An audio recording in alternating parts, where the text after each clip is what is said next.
We're here with Karen BeBee from Queen of Hearts in Providence, Rhode Island. Hi, Karen. Hi. Thanks for agreeing to stay a little bit late and participate in this project.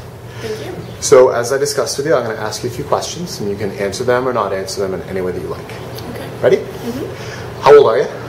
34. Okay. And I see that you weren't happy to answer that question, but I appreciate that you did. Do you have a political orientation? Democratic. Okay. And how about religion or religious affiliation? Do you have one of those? No. Okay. What's your job title or titles here in Providence? I am a boutique owner. I'm a designer / artist. I'm a bartender, and I'm a teacher. And your spare time? So funny, everyone in this project is doing so many wonderful things. We're living in a renaissance. Can you talk about how you see your role in the community? Well, I support local artists and consign their work for them. I started with 12 artists in 2006, and now I have over 50 artists. About 90% of them are local. So I give them an outlet to be able to have a retail location for their work all through the year. Great. And how about your relationship with the local independent community in Providence? Can you talk about that? I feel like I have a good relationship with the community. I started my clothing line in 2001, so I've developed relationships with people as an artist before a business owner. And before I had this space permanently, they would give me empty downtown locations, and I would turn them into a retail location for maybe a month or 2 months or during the holidays before I became permanent. Is that called pop-up? No, well, the first two were called Exposed, which I was in collaboration with a woman named Kate Barano, and the third one I did was Providence Design Collective, and I was in collaboration with a woman by the name of Devin King. Cool. And Devin and I started this together, Queen of Hearts. Great. And can you talk about, oh right, this is the fun question that I wouldn't tell you about. If the local independent community in Providence were an animal, what animal would it be and why? A tiger. The artists here are pretty aggressive. I mean, everybody's putting out a lot of really amazing work, and they continue to do so. There's always something to do in the art community in general, whether it's an art show going on once a week or live music to theater, to people making pottery and ceramics. So I think, we have a really aggressive community as far as artists go. Great.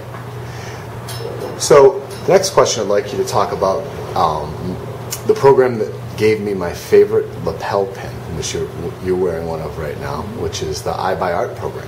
Can you talk about that program, what it is, and how it's built community here in Providence?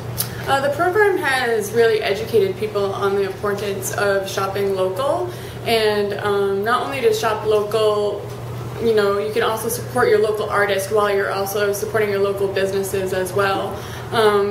I think the program has worked greatly. I noticed sales increased 25% after the campaign jump off. So it's been a really, really great program. Great. Two more. Can you offer one lesson learned or one piece of advice from your experiences as an entrepreneur and an organizer and an artist? Could you repeat the question? Sure. From your experiences as an entrepreneur, as an artist, and as an organizer of community, because ultimately that's who we're talking to, people who are organizing communities around what they do. Can you offer one piece of advice or one lesson learned to anyone who might see this?